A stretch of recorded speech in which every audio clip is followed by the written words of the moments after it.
जय हिंद दोस्तों, कैसे हैं आप सब। आज हम उत्तर प्रदेश के यमुना नदी के तट के किनारे बसा हुआ आगरा शहर की बात करने जा रहे हैं। यदि आप आगरा जाने की योजना बना रहे हैं तो ये वीडियो दोस्तों आपके लिए काफी यूजफुल होने वाली है, क्योंकि आज की इस वीडियो पे मैं आपको बताने वाला हूं कि आपको आगरा कैसे घूमना है, आगरा का सबसे खूबसूरत सा ताजमहल हमको कैसे एक्सप्लोर करना है, आगरा में हमको कितने दिन का स्टे बनाना चाहिए, आगरा में कौन कौन से साइट सीनिंग है जो कि हमको एक्सप्लोर करना है, घूमना है, साथ ही साथ हमको आगरा में रुकने की क्या बंदोबस्त है और हमको खाने पीने की क्या बंदोबस्त हमको मिलेगी, आगरा कैसे पहुंचना चाहिए। और वीडियो के लास्ट में ये भी जानेंगे कि आगरा को घूमने के लिए एक व्यक्ति का कुल खर्चा कितना लग जाएगा। तो दोस्तों बने रहेंगे मेरी वीडियो में, एक एक करके सारी बातों को मैं विस्तार पूर्वक वर्णन करूंगा, जिससे आपको आगरा सिटी को घूमने के लिए काफी सहूलियत मिले और आपका कुल खर्चा भी कम आ जाए। तो बिना विलंब किए चलिए वीडियो को आरंभ करते हैं। सबसे पहली बात करते हैं दोस्तों कि हमको आगरा कैसे पहुंचना है। दोस्तों यहाँ पे आगरा पहुंचने के लिए आपके पास दो मेजर ऑप्शन है। पहले ऑप्शन की अगर मैं बात करूं दोस्तों तो वो है आपका बाई ट्रेन का। दोस्तों यदि आप ट्रेन से आना चाहते हैं तो आगरा में दो रेलवे स्टेशन है, एक है आगरा कैंट और दूसरा है यहाँ पे आगरा फोर्ट। दोनों ही स्टेशन पे ट्रेनों का परिचालन होता है, लेकिन मैक्सिमम ट्रेनें आगरा कैंट में रुकती है, जिसको आगरा छावनी भी बोला जाता है हिंदी में। तो दोस्तों आप आगरा छावनी तक पहुंच के आप आगरा सिटी को एक्सप्लोर कर सकते हैं। कौन कौन से पॉइंट्स को हमको एक्सप्लोर करना है, ताजमहल कैसे जाना है, इसकी बात हम अभी आगे चर्चा करते हैं। वही अगर मैं दूसरे ऑप्शन की एक बात करूं दोस्तों तो वो है आपका बाई फ्लाइट। दोस्तों यदि आप फ्लाइट से आना चाहते हैं तो आगरा में ही हमारा एयरपोर्ट है, जो कि पंडित दीनदयाल उपाध्याय सिविल एयरपोर्ट है। यहाँ पे फ्लाइट का परिचालन बहुत ही कम होता है। तो यदि आप नियर बाई एयरपोर्ट आना चाहते हैं या फिर अगर आपको आगरा तक के लिए डायरेक्ट फ्लाइट नहीं मिलती है तो आप या तो आ सकते हैं ग्वालियर, और ग्वालियर से आगरा की जो दूरी है वो लगभग आपकी 100 किलोमीटर की पड़ जाती है बाई रोड डिस्टेंस पे।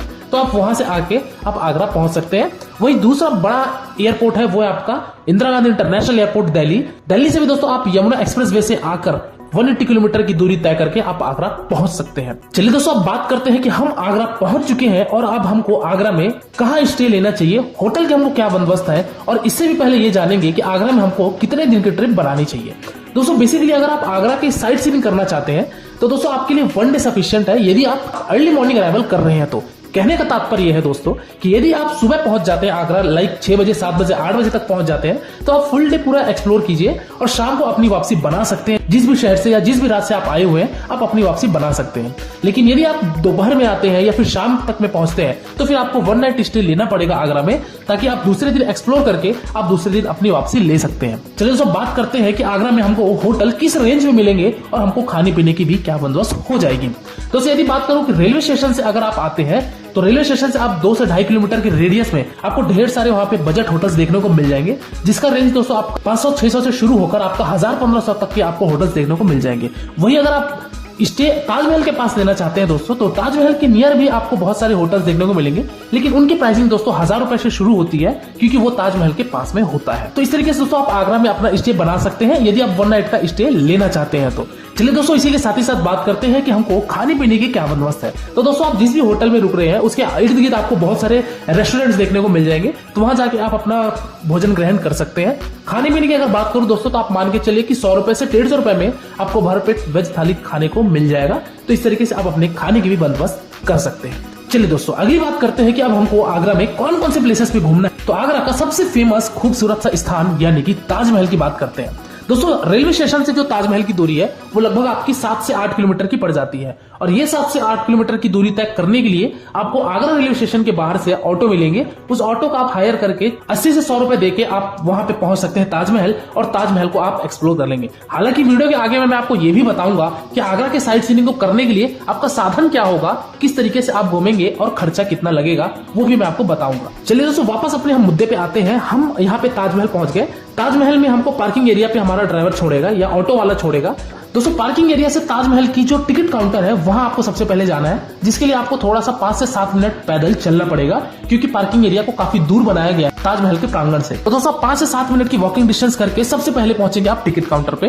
टिकट काउंटर दोस्तों यहाँ पे आप लगिए। इंडियन के यहाँ पे टिकट की एंट्री फीस जो है दोस्तों वो 50 रुपए की है, और यही अगर मैं बात करूँ फॉरेनर्स की तो दोस्तों यहाँ 500 रुपए 550 रुपए आपको फॉरेनर्स की टिकट देखने को मिलेगी। तो दोस्तों यहाँ पे आप लाइन में लगिए, टिकट लीजिए। टिकट लेने के पश्चात यहाँ पे दोस्तों आपकी चेकिंग होगी, पॉकेट चेकिंग, बैग चेकिंग होगी, मेटल डिटेक्टर से गुजारा जाएगा जहां पे आपकी पूरी चेकअप होगी और बैग की भी आपकी चेकिंग होगी। किसी भी तरीके का दोस्तों आप बड़ी इलेक्ट्रॉनिक गैजेट्स लेके नहीं जा सकते हैं आप ताजमहल के अंदर पे। तो उस चीज का आप जरूर ध्यान रखिएगा। अदरवाइज वहाँ पे क्लॉक रूम बने हुए हैं, लॉकर बने हुए हैं, तो आप लॉकर में भी रख सकते हैं अपने सामान और वापसी आते समय आप अपने वो कीमती सामान ले जा सकते हैं। चलिए दोस्तों हम बात करते हैं कि हमने टिकट चेक करा के हम ताजमहल के मेन प्रांगण में पहुंचते हैं।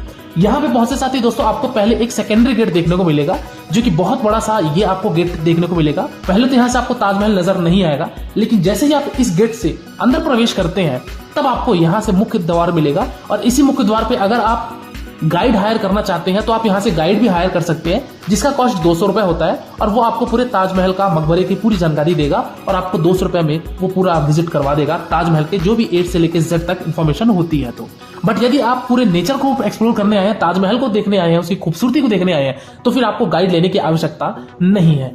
तो दोस्तों यहाँ पे आप पहुंचेंगे और यहाँ से देखेंगे इस खूबसूरत से हमारे संगमरमर की ये ताजमहल काफी ज्यादा आपको लुभावित करेगी। तो मुख्य तौर से दोस्तों जैसे ही आप थोड़ा सा और आगे बढ़ते हैं यानी कि ताजमहल की तरफ बढ़ते हैं, तब आपको वहां पे एक और एंट्री टिकट देखने को मिलेगी, जहां पे आपको 200 रुपए की एंट्री टिकट कटवा के और जूतों पे शू कवर डाल के आपको मकबरे के पास जाने को मिलेगा। कहने का मतलब यह है दोस्तों कि यदि आप ताजमहल के अंदर मकबरे में जाके दूर से विजिट करना चाहते हैं तो फिर आपको वहां पे 200 रुपए की और एंट्री टिकट कटानी पड़ेगी, जिसका टिकट काउंटर वहीं पे बना हुआ है और वहां पे आप पे करके टिकट लेके आप वो भी जा सकते हैं। अदरवाइज आप चाहें तो अगर ताजमहल के इर्द गिर्द घूमना चाहते हैं, ताजमहल के कैंपस में घूमना चाहते हैं, तो फिर आपको ये 200 रुपए की टिकट कटाने की आवश्यकता नहीं है और आप ताजमहल के इर्द गिर्द भी घूम सकते हैं। तो दोस्तों ये रहा खूबसूरत सा ये संगमरमर का ताजमहल, बहुत ही ज्यादा शानदार व्यू देखने को मिलेगा। ताजमहल के ठीक पीछे दोस्तों आपको यहाँ पे बहती हुई यमुना नदी, पीछे यहाँ पे मेहताब बाग और सामने में हमारा ताजमहल, ये काफी ज्यादा अच्छा एक्सपीरियंस आपके लिए होगा। तो दोस्तों इस तरीके से आप ताजमहल में विजिट कीजिए। ताजमहल में दोस्तों घूमने के लिए आपको कम से कम 1.5 से 2 घंटे लग जाते हैं, क्योंकि काफी बड़ा प्रांगण है।